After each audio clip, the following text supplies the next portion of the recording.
Welcome back, guys. Welcome back. Welcome back for another review of the EPL. All right. Welcome back to the channel. Make sure you like, share, and subscribe.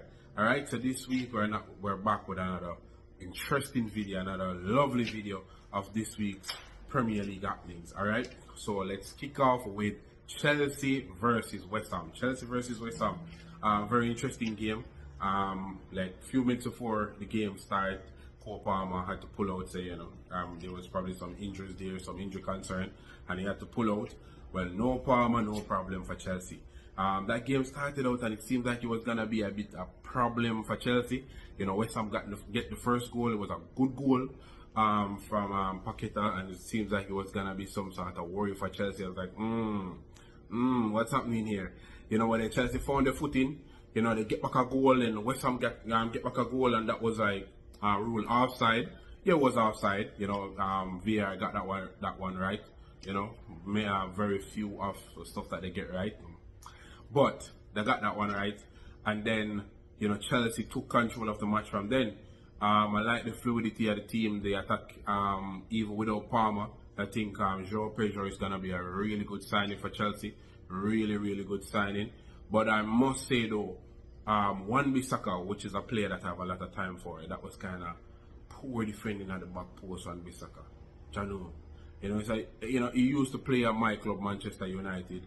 As a player that I have a lot of time for, because he can tackle really well. Full of stamina, running up and down and stuff like that. But for some reason, that's always our problem when it comes on to defending at the back post. And like 3 of the Chelsea goals, Wan-Bissaka drop asleep at the back post and allow Chelsea to score. I mean, I don't think Chelsea fans or players are complaining about that, but it's a good display from them. As I say, some of a lot of young attackers, and they went out and display against a West Ham team, and they did really well. Of course, Graham Potter, I think his style of football, he doesn't have the players to play that way. You don't have the player to play that expansive, possession-based type of football at West Ham. And previous coaches at West Ham were more sort of more set type of players, or more of a more defensive, compact, hard to break down. And you can see when I think it was Lopetegui took over the team, it wasn't able to get them to play that possession-based game, and he lose his job. And I think probably the same thing is gonna happen to Graham Potter because of his style of play. I don't think he have that type of players to play, but I'm very sure Chelsea players don't mind. They care what they care, and Chelsea fans care zero about that. They are happy with the win, and I think it was a very good win, very good comprehensive win. So good job from Chelsea.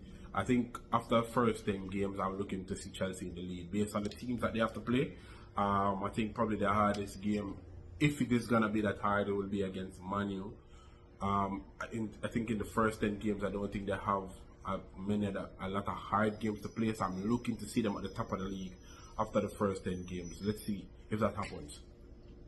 So for the next game against Manchester City and Tottenham, big game. Another game this weekend that a lot of persons were looking forward to. I didn't get to do a preview, but if I did, I would have given Tottenham the edge based on history. For the past 10 games, Tottenham has won, I think they won 5, City win 4, and one draw, yeah. So, that slight edge, and then I know Thomas Frank is always a coach that always give Pep some problems. When he was at Brentford, it was always easy games for City. I think City get the best of them most times, but it was always a challenging game for City most times, playing against Brentford, because of how Thomas Frank set up Brentford. Brentford gave everybody a challenge, to tell you the truth. I think Thomas Frank is a really good coach. A lot of people in this era of football appreciate the possession game and the pass out from back, and you have to play through the lines and dominate possession and do all sort of something. I don't think he's really that type of coach. His team can do it, but he's more of a coach that set up his team compact and hard to break down, and really ruthless on the counter. Really ruthless, like we saw with like Mboma, we saw when he was at Brentford, and I knew that's the way he was gonna set up Tottenham to play against City, and they did it against PSG, but in the last they faltered. But this time around, Tottenham stick to the task. They came out, make it the game very difficult for Man City, very difficult. Kudos to them. pun intended, because they have the player. The player, I think it's gonna be a very good signing for them. Kudos. Well, it's gonna be a very good signing for them this season. It shows, and it shows even with West Ham that West Ham miss him, because he was one of them players who allowed he got the ball and progressed the ball upfield a lot for West Ham last season. Even though his stats weren't so great, but he was one of them players who get them into the attacking areas, and you can see that he does that really well for Tottenham. He carries the ball really well, or progress the ball really well, and he's not afraid to take on a player or two. He's not afraid, get me the ball, and even when you lose it, you will get him running back for it and receiving again and going again. He's always on the move for them. Van der Veen, good game from Van der Veen. He's a good defender, really good defender. If he can stay fit toward the whole season, I think he can be a very big difference for Tottenham this season. Now for Man City, I knew that was the way that Tottenham was gonna set up. So Pep, I think, with my small knowledge in football and Pep, huge knowledge in football, I think he should knew that was the type of football that a Thomas Frank Tottenham was gonna play, right? And I don't think he prepared well for the game. I think that thing. I'm a big team playing at my home. This is the way I'm gonna play. I'm gonna play this. And it made him vulnerable on the counter. Made him really vulnerable on the counter. So I think he should have made plans for the first ball, second ball.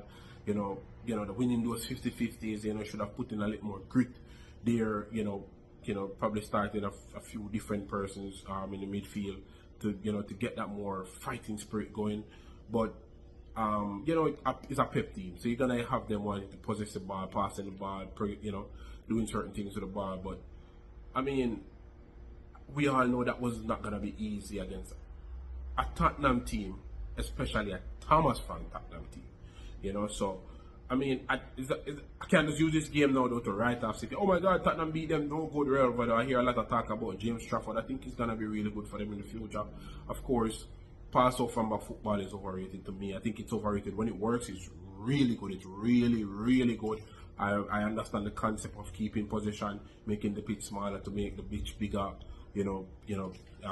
Sucking in your opponent. Why on that? But you get the concept, and then when you to beat the press, and then you have a lot of space, open up the space in attack and stuff like that. We understand the concept, but then if the pass isn't on, the pass is just not on.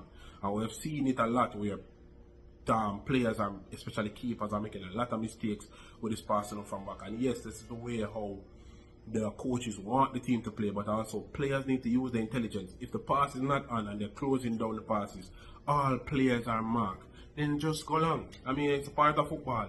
I've seen Tottenham went long and scored a goal against Man City. Win the first ball, win the second ball, and scored a goal against Man City. Why not? You have a Haaland, why you can't kick a ball long to him? You get me? You have a Marmoush who can run behind. Why not kick a ball long to him?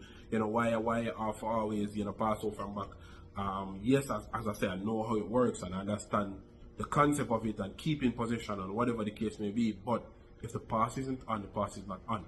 Yeah, but even this last from City, I think they're still gonna be in it. I think they're still gonna be in the top four. I think they have what it takes and they have the coach. Yeah, they might don't have the Man City team of the past that dominated for a while and win the treble, but they still have a team, and they're still gonna, they're gonna do what they're supposed to do to make it to the top four. Probably challenge to the Premier League. Pep's teams normally don't start off fast, they build up, back end of the season when they touch January, that's when you really see the real Pep team. So let's see what happens, But big up to Tottenham for that performance. We'll look at Aston Villa and Brentford. That was a surprise. I expected Aston Villa to win that one. I'm not sure, but with a new coach I hear, even when other pundits talking about they're looking probably for Brentford to probably get relegated, or Brentford manager probably being the first to get fired and stuff like that. I hear people saying that on social media, but it was a good display from them again. The counter-attacking football, soaking up pressure, hitting on the break. I appreciate every style of football. Persons always talk like if you play that way, then it's not a good game. It's not a good game where you didn't play properly and whatever. But not for me. Counter-attacking football is a style of football, is a brand of football which I appreciate. I enjoy watching, and those games are always nicer. When one team has possession and the next team counter-attack, those games are always nicer. Always. always more interesting games to watch. So good work from Brentford. I expected more from Aston Villa. It's just 2 games. I thought there was. I think I have them at the start of the season to be one of the teams challenging for the top 5, top 6 position. You might find a footing of a good coach. I think Unai Emery is a very good coach. He have a lot of experience, and they have quite a few players that I have a lot of time for. So expected them, sooner or later going to find a footing. Not sure why he doesn't like to have natural wingers in his team, but I think probably there are games when especially when you're trying to break down a low block, you're gonna need wingers who can go 1v1 against players and make something happen. Especially you could see yesterday with City too, when Pep wanted something like that, he put on Daku to go and drive at the wing backs and try to create something. So I think Emery need to look at something like that. But good display from Brentford. Good display from Brentford. We have a Jamaican player from Brentford, so of course good display from Brentford. Of course we look at Burnley against Sunderland. Burnley lose the first match. Sunderland won their first match. These are 2 teams that I'm looking forward to see them challenging to stay up in the Premier League. Or in previous video I said that I think probably Sunderland and Leeds is probably gonna stay up, but Burnley saying, hey, what about me? I'm here too, 2 teams are newly promoted. Burnley, put on a good display. Of course, Scott Parker more defensive again. We're seeing where a lot of this defensive football is getting the better of the attacking football. We're seeing that quite a few times, especially in the back end of the season and in the Club World Cup. And the start of the season, we're seeing where a lot of defensive football is getting the job done. Who knows? Probably there's a shift now from the whole, Pep Guardiola type of football now to anti-Pep Guardiola football, if you get what I'm saying. So, good job there from Burnley and Bournemouth. Versus Wolves, of course, we expected Bournemouth to win that one. Wolves is one of the teams that have to get relegated, but probably not, but yeah, of course, I said it before, Bournemouth, I have a lot of time for Bournemouth. As a team that have a lot of time for players there on that team that I think are, really well. They're really good, and you could see even the transfer windows. Everybody went shopping at Bournemouth, and then they lose the whole back line. So, and even the keeper, I think the keeper was Chelsea keeper when I loaned to Bournemouth. I don't sure. You can go and check the back again. But yeah, but they lose the whole back line, and to see they replace them and continue kicking on. Good job from them. And then moving on to Arsenal versus Leeds.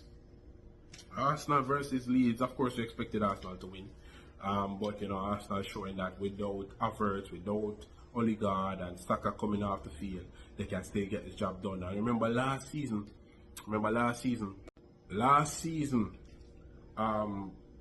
Arsenal without a Saka, a Odegaard and a Havertz didn't look that good. They had Mourinho playing centre forward, and now Mourinho even can get a game right now. Mourinho even can get a start, There's just one transfer window and such a drastic change. Of course, good job from Arsenal in the transfer window to have reinforcements in every area. So even without some of the best players, because I can remember Havertz being injured and it was, how it affected them. Odegaard being injured and it affected them, and now this season these guys are out, and even if they are out they are out for the next 2-3 games, I don't think Arsenal fans will be fretting or nervous or scared, because they have Eze coming in now. 1 year is showing that he can play. They have Ethan, that young guy, showing that give me the ball, I can do it. He won a penalty. They have Gyökeres who got a brace, and there was a lot of talk about him last match about him fixing his hair a lot and not scoring goals, and he came out and got a brace this game. Good job. So they have Madueke coming out and have a good game, very good game, very very good game from Madueke. Giving Martinelli something to think about. Because based on that display, it's only Leeds, whatever. But based on that display, I think Madueke deserves to arrive to start on that spot, and that will be on the left hand side. Yeah, it was a good display from Madueke.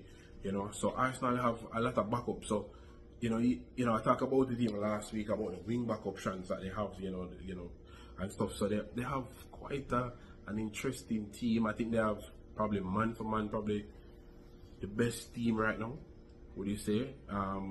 Based on their starting level and the bench, you know, there's a good backup for each player, So I think, yeah, who knows?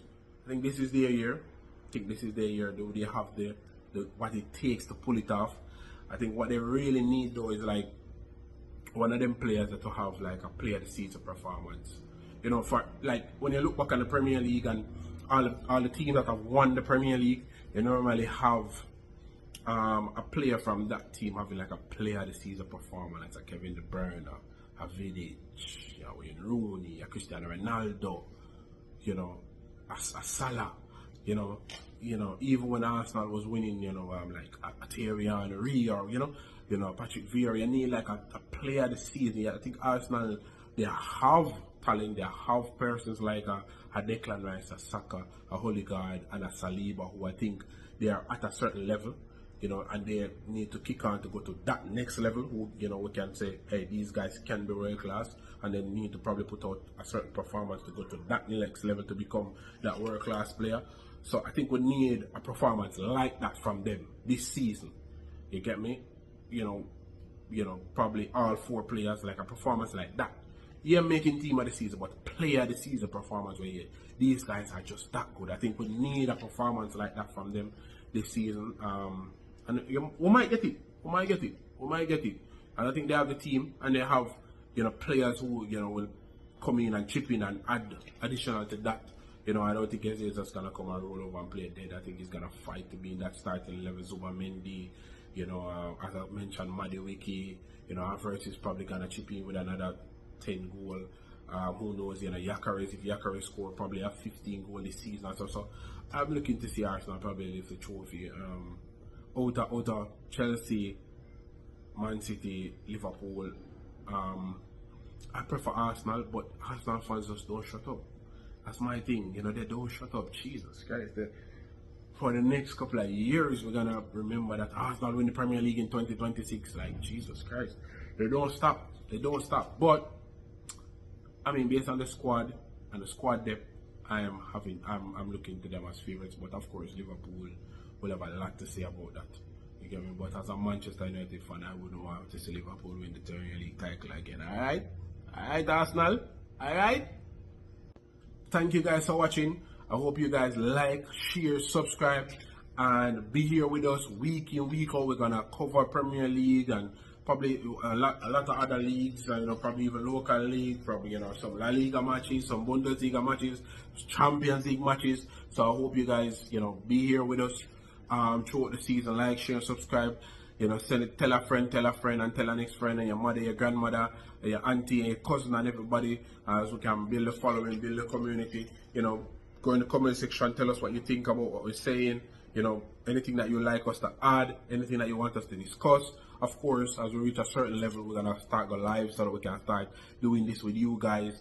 Of course, you guys can be there with us on live, talking to us. Hear your comments and your opinions, and we can discuss football as we go along. I like talking about football, and why not just as I say, everybody doing YouTube and they're sharing their opinion, and some people talking foolish, some people doing it for clickbait. Some love chat about football, so why not come on and talk football? But of course, we want to reach to the point where we can go live so we can talk football together. Alright, so make sure you guys be here with us week in, week out, and support